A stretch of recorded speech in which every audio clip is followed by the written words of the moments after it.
Welcome, all of you. The fifth part of the story of Abraham. We are still in the chapter 12, which is very important chapter. Chapter 12 of book of Genesis. It is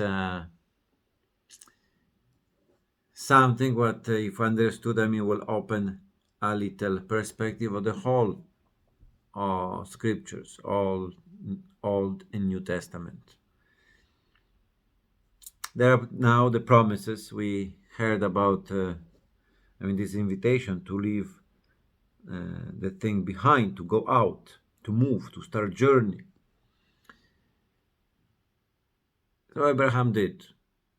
He didn't do it perfectly because the word indicated that he should go alone, in the sense of taking only his wife, his possession, and to go towards the promised land. But he took his relatives, Lot, he took with him, so he didn't really fulfill to the end 100%. Yes, he started the journey, he listened, but he was not perfect yet. There was still to purify his faith.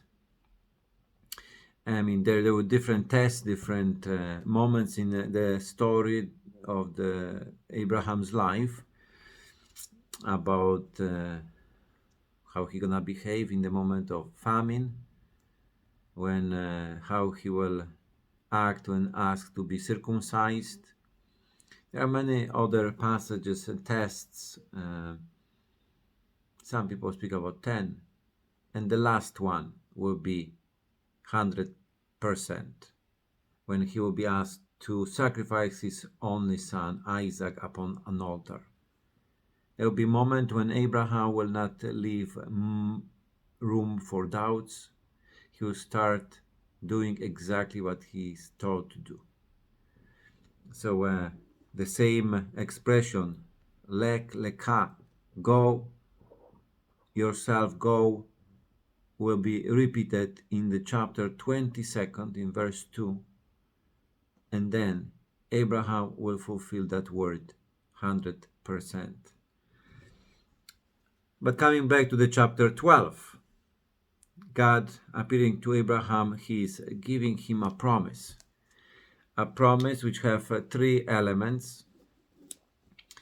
Promise of land, which Abraham desired, to have his piece of land as his own. Then the name, dynasty, to have a child, and then to be a blessing, because we can perceive that he might be considered as a curse, and the Lord is coming to turn it into a blessing. So chapter 12 verse still in the beginning, mostly second and third, but we will read once again for the verses 1, 2, and 3. The Lord said to Abram, leave your country, your kindred, and your father's house for a country which I shall show you. And I shall make you a great nation.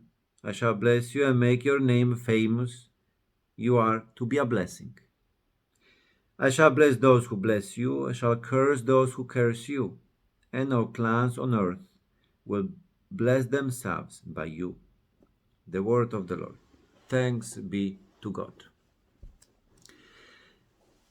So amazing, three big, fat promises given to Abraham. We see that what was God himself who entered in the story of Abraham, was the God's initiative.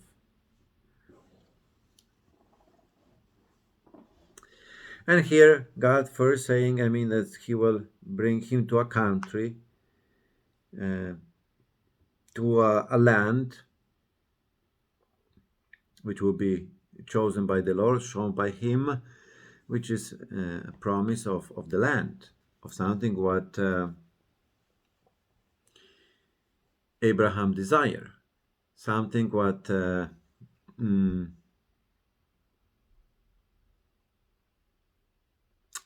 the life of Abraham, he will not see 100% fulfillment. He will see, he will have, a piece of land, place where he can be buried. I mean, a land as big as 1 meter per 2 meters.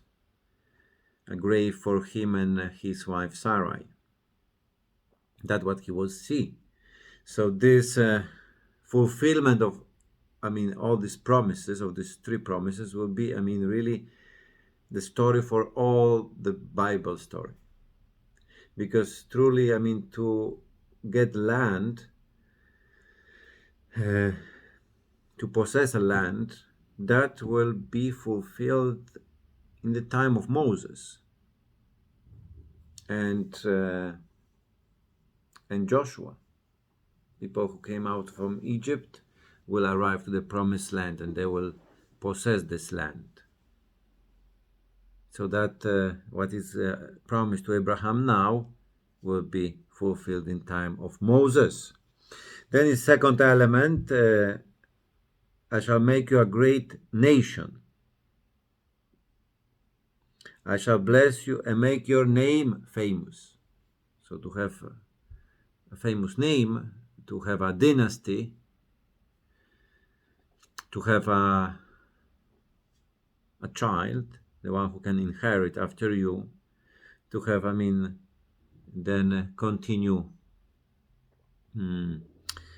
with, I mean, this, have children, grandchildren, great-grandchildren, all this lineage. So it is something what will be basically, I mean, Abraham, yes, he will have a child. He will have Isaac. It's also mentioned that from different wife, not from Sarai, but from different wife, he will have another children. But his name, as the name of a family, of a dynasty, will, I mean, really be famous in the time of King David. And from King David, there will be, I mean, really promise of a Messiah. So that's another, the fulfillment will be much later on. And then about the blessing, to be a blessing, that all the nations will be blessed by you. This will be fulfilled in Jesus Christ, in the time of Jesus Christ and his church. You can have a look if you have time at Catechism of the Catholic Church, the paragraph 761. But the point is that what it started here is that the seed, this promise, Abraham, you will see some elements of fulfillment. You will have piece of land, you will have a child. We will see that all those who are blessing Abraham, they have been blessed. Those who are against him, they didn't succeed. So yes, Abraham, you will see this in his life as true. For this reason, he will be dying fully satisfied, happy, fulfilled. But these promises will trespass, I mean, really the expectation of Abraham. And the capacity, I mean, possibility to embrace it will be much beyond. There will be really in the time of Moses, of King David, and with the story of Jesus Christ, the Savior of the world. The blessing, really universal blessing, worldwide blessing. So something when really start very small, as we said in the first part, small, a man, old man, will be really, I mean, from him, from that story, from his movement, will be this fulfillment of this salvific action of God. So it is first of all an invitation. So when the Lord say go, we go. So it is to start this journey, and never is too late. But then to know that many things what the Lord is promising to us, yes, we will see fulfilled in some measure in our lives. But hopefully it will be fully, abundantly fulfilled in the life of the next generations, the generations to come. So not to get discouraged if we maybe don't see everything today. God give us the consolation, the satisfaction we need. He will fulfill the desire of our hearts. We just need to obey Him, like Abraham did. Maybe in the beginning not perfectly, but then little by little, with this journey as we go along, our faith can grow. So that's the call of Abraham.